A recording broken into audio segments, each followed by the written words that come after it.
Olá, minha gente, eu sou o professor Clóvis Carvalho Ramos e vou ficar com vocês durante o curso dos Dias Agrícolas com a disciplina Processos Bioclimatológicos. Nesta aula da disciplina de Processos Bioclimatológicos, vamos aprofundar os conceitos fundamentais de precipitação, tempo e clima, assim como o balanço hídrico. A compreensão desses fatores é crucial para a gestão eficiente dos recursos hídricos na agricultura e para analisar as variações climáticas que afetam tanto o meio ambiente como a produção agrícola. Então, nessa disciplina, nós temos como objetivo que vocês conheçam os conceitos fundamentais sobre a precipitação, tempo e clima e o balanço hídrico. Assim, vocês poderão discutir a influência desses fatores nos processos bioclimatológicos, como o impacto das chuvas na umidade do solo e no resultado de colheita. Serão capazes de relacionar a precipitação e o balanço hídrico com a gestão da água na agricultura, tendo como ferramenta para auxiliar na tomada de decisões e assim otimizar o uso dos recursos hídricos na agricultura. A fim de cumprir nosso objetivo, teremos como conteúdo dessa aula precipitação e sua variabilidade. Veremos a formação das precipitações, tipos, discutiremos a distribuição temporal e espacial da chuva. Falaremos sobre tempo e clima. Definiremos os elementos fundamentais que caracterizam o tempo e o clima, diferenciando um do outro. Falaremos sobre balanço hídrico, abordando os métodos de cálculo de balanço hídrico e como o monitoramento do balanço hídrico pode interferir na produção agrícola. Dando início à nossa aula com o tópico de precipitação. A precipitação é a água que retorna à superfície terrestre na forma de chuva, neve, granizo ou até mesmo orvalho. Para a sua formação ocorre pela condensação do vapor da água na atmosfera e coalescência das gotas, aumentando de tamanho até atingir massa suficiente para cair devido à gravidade. Nós podemos classificar a precipitação de acordo com sua formação. Então, chuva orográfica, por exemplo, quando uma massa de ar úmida se encontra com uma barreira geográfica, montanha, serra, cordilheira, forçando a elevação do ar e a sua condensação em precipitação. A chuva frontal, duas massas de ar, uma quente e outra fria, se encontram forçando a ascensão do ar quente e consequente resfriamento e condensação da umidade do ar e formação de chuva. São chuvas generalizadas na região, de intensidade fraca a moderada, que podem durar de horas a dias, dependendo da velocidade de deslocamento dessa frente fria. As chuvas convectivas se formam a partir do aquecimento intenso do solo, que faz com que a massa de ar úmido que chega na região suba rapidamente, condensando-se em nuvens carregadas. Essas chuvas são localizadas com grande variabilidade espacial, intensidade moderada a forte, dependendo do desenvolvimento vertical da nuvem. Normalmente ocorre no período da tarde ou início da noite, podendo durar alguns minutos ou até horas. Essas são as chuvas que têm a possibilidade de ocorrência de granizo. A gente fala de variabilidade da precipitação.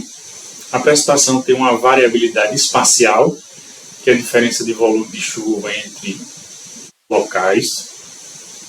Eu tenho uma variabilidade temporal, que pode ser devido à sazonalidade do ano, pode ser devido à diferença entre um ano, a variação de precipitação entre um ano e outro, ou devido a mudanças no clima. Quando falamos em variabilidade espacial da precipitação, nós verificamos que temos uma distribuição muito desuniforme da precipitação ao longo do planeta, devido a fatores climáticos e geográficos, com regiões muito úmidas e regiões desérticas. Nós podemos observar também que nas regiões equatoriais temos um maior volume de chuva devido à convergência de massas de ar úmido que chega na região. Essas massas de ar chegam devido à baixa pressão causada pela ascensão do ar ao longo da linha do Equador. Já nas regiões tropicais, a altura dos trópicos de Capricórnio e trópico de Câncer, as chuvas são mais escassas devido à manutenção do ar seco, que impede a formação de nuvens. Esse ar seco é devido ao fluxo descendente de ar nessa região de alta pressão. Tanto que é nessa região dos trópicos onde se concentram boa parte dos desertos do mundo. Quando falamos em variabilidade temporal da precipitação, temos que verificar as seguintes divisões que comentamos anteriormente. A variação sazonal, que é definida pela mudança das estações durante o ano e devido aos padrões climáticos regionais. Temos regiões com inverno frio e seco e o verão úmido e chuvoso, assim como regiões com ocorrência da maior parte das precipitações do ano na época do inverno, com o verão mais quente e seco. Já as variações entre um ano e outro são influenciadas por fenômenos como El Niño e Laninha, que modificam os padrões de temperatura do Oceano Pacífico. Consequência, interferem na movimentação das massas de ar na atmosfera. Outra fonte de variação temporal das precipitações são devido à variação na temperatura atmosférica, tem provocado alterações no regime de chuva, aumentando a frequência de eventos extremos como secas mais prolongadas ou chuvas intensas com maior frequência. A variabilidade das precipitações pode influenciar a produção agrícola, com a ocorrência de secas prolongadas, podem reduzir drasticamente a produtividade agrícola e afetar o abastecimento de água. A ocorrência de veranicos, que é um intervalo maior entre precipitações durante o ciclo da cultura, podem diminuir de forma significativa a umidade do solo, ocasionando perdas na produtividade.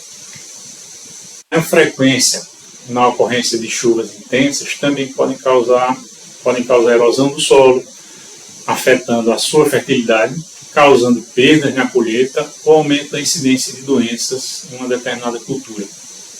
Outro problema é a irregularidade na precipitação, que dificulta o planejamento agrícola, exigindo mudança de estratégia, aplicação de estratégias mais eficientes na irrigação e no manejo de solo, para muitas vezes viabilizar a produção de determinada espécie em uma região. Então, a mudança, se houver mudança no padrão de chuva em determinada região, é necessária uma modificação das estratégias de manejo de água e solo, a fim de manter a viabilidade daquela cultura ou implementar culturas mais resistentes às mudanças que porventura ocorram. Então, assim, a gente viu as características da precipitação e sua interferência na produção agrícola. Quando falamos em tempo e clima, temos dois termos com significados bastante diferentes, apesar de tratar de registro dos mesmos elementos climáticos. Tempo trata-se de condições atmosféricas momentâneas, com temperatura, umidade, velocidade e direção dos ventos em uma determinada região. Podemos estar tratando das condições atmosféricas de uma cidade, de um bairro, de uma localidade em um dado momento, com um registro desses elementos climáticos. Enquanto o clima representa o comportamento médio do tempo em uma região ao longo de décadas. Esse comportamento do clima se refere à variação do tempo ao longo do ano, que é influenciado por fatores geográficos e fatores atmosféricos. Então, o clima de uma região trata da variação da temperatura normal ao longo do ano. Por exemplo, quando dizemos que a temperatura média anual de Petrolina é de 27 graus centígrados, isso quer dizer que medindo a temperatura média anual durante ao menos 30 anos, chegamos a uma temperatura média anual de 27 graus.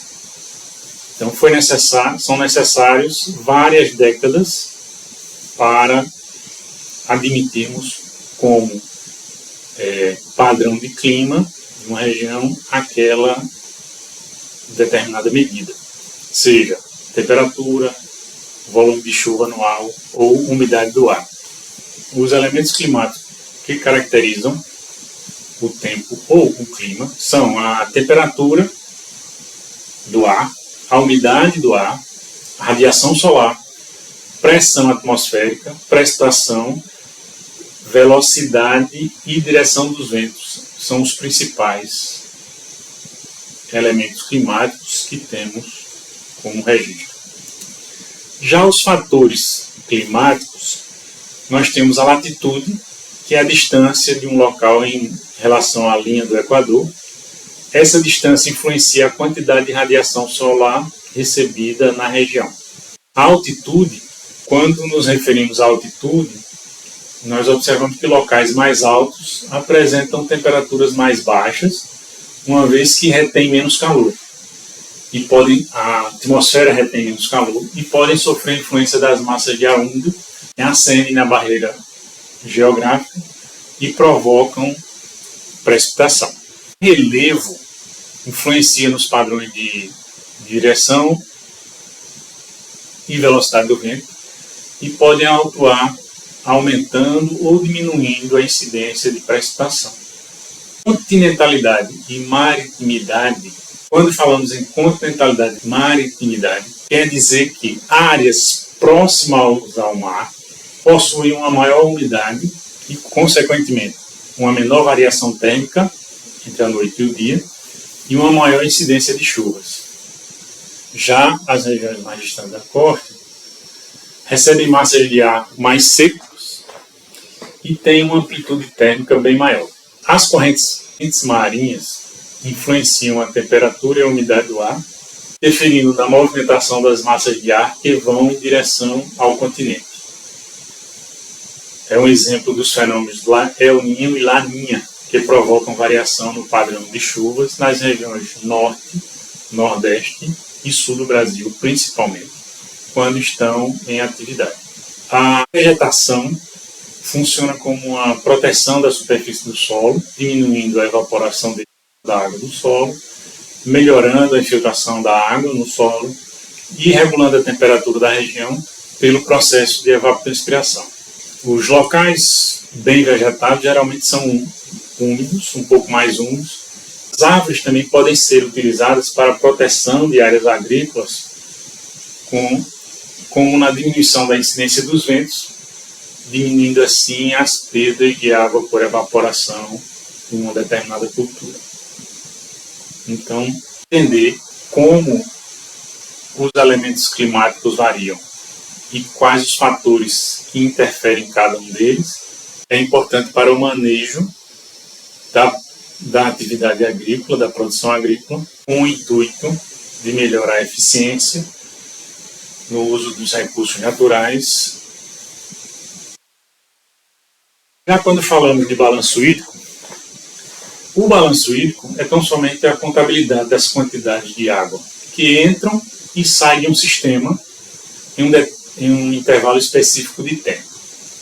O sistema pode ser uma camada de solo em uma área agrícola ou uma bacia hidrográfica. Componentes desse sistema, nós temos as saídas, que são representadas pela evapotranspiração, escoamento superficial, drenagem profunda ou percolação. E quando tratamos de balanço hídrico em uma bacia hidrográfica, o escoamento superficial é uma das principais saídas de água do sistema. As entradas são representadas pela precipitação, irrigação e ascensão capilar. Essa ascensão capilar é a entrada de água vinda do lençol freático abaixo da camada das raízes. Essa é uma medida importante para o cálculo do balanço hídrico em manejo de área agrícola. O armazenamento é a quantidade de água disponível no solo. Esse volume de água armazenada é devido à capacidade de retenção de água do solo. E esse armazenamento depende do tipo de solo, dos atributos do solo e da espessura da camada considerada no balanço hídrico.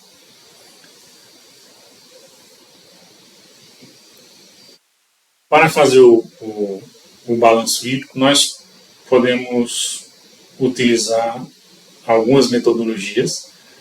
A principal delas, as principais, o balanço hídrico climatológico, onde a gente, dentro de uma área, considera precipitação, evapotranspiração e a capacidade de retenção de água do solo, e a partir de uma determinada umidade do solo, faz-se as estimativas de evapotranspiração do período e a medida da ocorrência de chuva naquele mesmo período, estimando assim quanto de água ficou armazenada no final do período. Essa água armazenada vai servir de dado de entrada para a contabilidade do próximo período de observação.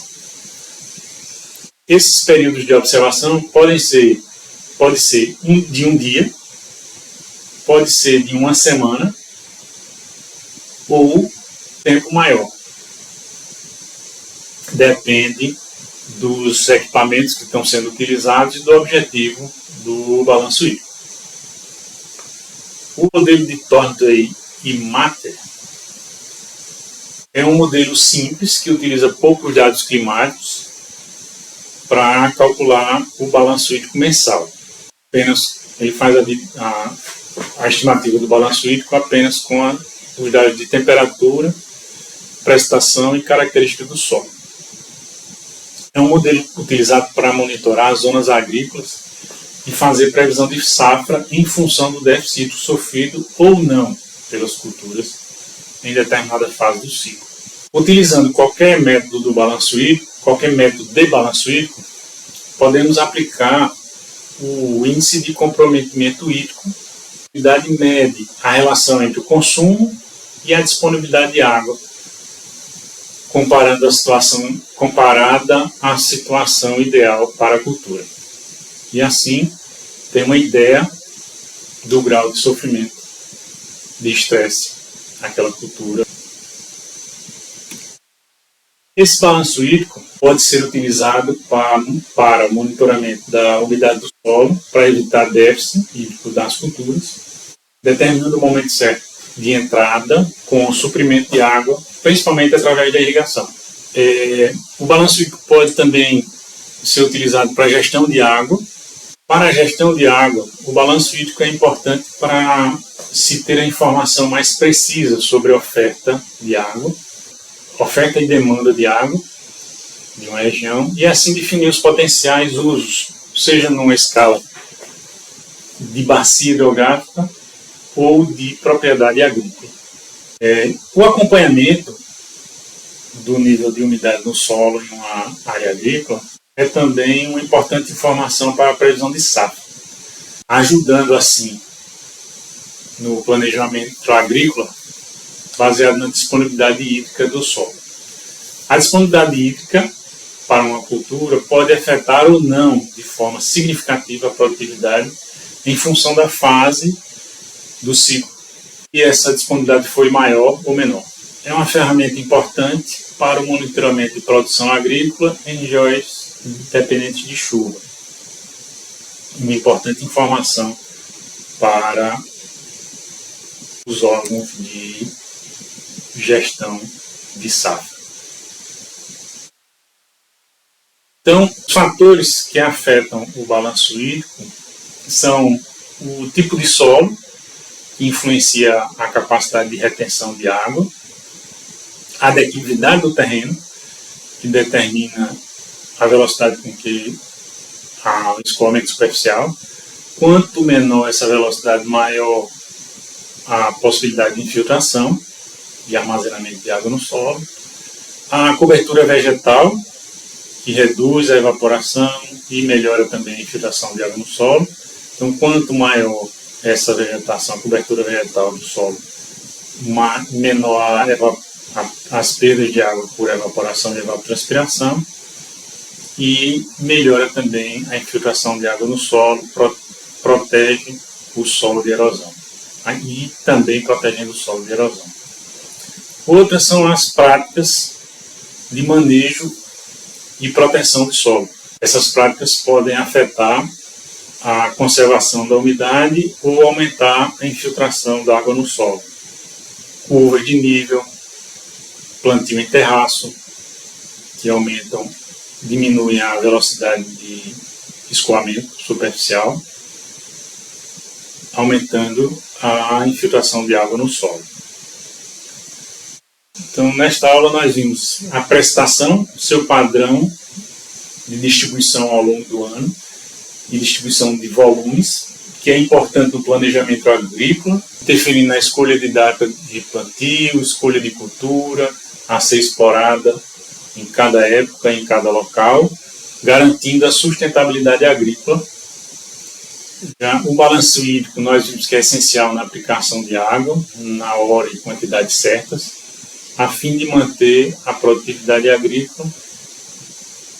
E o estudo do tempo e do clima permite prever ações de manejo quanto ao planejamento, melhorar a produção agrícola ou mitigar os impactos ambientais de uma mudança no clima.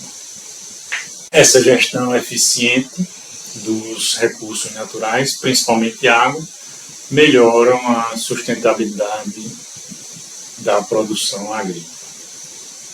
E algumas referências para que vocês possam aprofundar o estudo do tema. Espero que aproveitem bem o material dessa aula de hoje. Estamos à disposição para perguntas nos canais de comunicação da SEAB. Até a próxima.